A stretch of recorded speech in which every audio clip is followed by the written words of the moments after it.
Bom dia a todos. Queria cumprimentar o presidente, deputado Alessandro Molon, e queria cumprimentar em nome do André, presidente da Associação Nacional dos Defensores Públicos, que de vez em quando está conosco lá no Espírito Santo, toda a mesa que já foi citada aqui. A todos os defensores públicos, a todos os companheiros deputados federais, a todos os presentes. Eu, quando cheguei aqui, estranhei, André, quando procurei o doutor Eliseu e o doutor Gilmar, que são os nossos defensores, nosso defensor geral lá do Estado do Espírito Santo, e o presidente da associação, doutor Eliseu, um companheiro lá de Colatina, né, que eu conheço há muitos e muitos anos. E liguei para o Eliseu, mas a causa deles não estarem aqui hoje é nobre, por isso é que eu fiz questão de estar aqui. Está sendo votada na Assembleia Legislativa do Espírito Santo hoje, uma legislação que o nosso governador Casagrande, que é uma luta que o senhor esteve conosco lá no começo do mandato do nosso governador Casagrande, que nós lutamos juntos, estivemos nessa batalha desde o início para a reestruturação da Defensoria Pública do Estado do Espírito Santo, para a valorização dos nossos companheiros defensores públicos, porque lá no nosso estado, eu não sei se lá no Ceará, na Bahia, lá em São Paulo é assim, em função da valorização que nós não conseguimos atingir até hoje, nós promovemos os concursos, equipamos a defensoria, 3, 4, 5, 6 meses depois nós temos perda de qualidade no nosso quadro, que defende a nossa população mais pobre, defende o nosso cidadão. E eu tentei falar para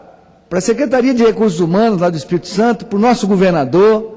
que a Defensoria Pública é um dos maiores, além de ser um ativo social, a Defensoria Pública é um ativo financeiro para o Estado. Porque quando a Defensoria Pública entra na luta da judicialização da saúde, defendendo o Estado, esclarecendo o judiciário a respeito, nem sempre o pleito tem que ser atendido de imediato, às vezes ele é irracional. Eu sou médico, às vezes ele vem para lucro de determinados grupos, de determinadas instituições que vendem materiais. Então, assim, a partir do momento que nós trouxemos a Defensoria para essa luta, para a racionalidade, para defender o cidadão quando a necessidade do medicamento,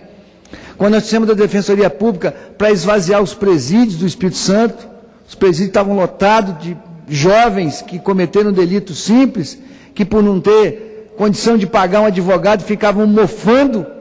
e custando caro para o Estado, deputado João Ananias. Quanto custa por mês um cidadão num presídio, não é só do Espírito Santo, do Brasil inteiro, às vezes sem condições. Nós conseguimos equilibrar esse jogo lá no Espírito Santo, mas há estados que não conseguiram, e aí a gente deposita um jovem numa situação absolutamente anormal, e sai dali, às vezes, numa condição muito pior. Quando nós conseguimos, quando a Defensoria entrou na questão da legalização fundiária, rural, urbana, que economia que ela traz, dando ao cidadão o direito que ele tem à sua escritura, para que ele possa avançar na sua casa, conseguir empréstimo, financiamento. Então, sim, a Defensoria Pública, além de tudo que já foi falado aqui dela, a Defensoria Pública é um ativo econômico para o Brasil hoje em dia. Por isso é que a gente se juntou a essa causa, e eu venho aqui com alegria nesse momento, e até emocionado, dizer que a gente luta para que a Defensoria Pública cada vez mais se consolide como um órgão de Estado, que sem dúvida nenhuma, junto com as estruturas que nós já temos, estruturar a Defensoria Pública, sem dúvida nenhuma, é um avanço para o nosso país. E eu tenho muito prazer e orgulho de estar aqui falando da Defensoria Pública do Espírito Santo. Meus amigos estão lá numa luta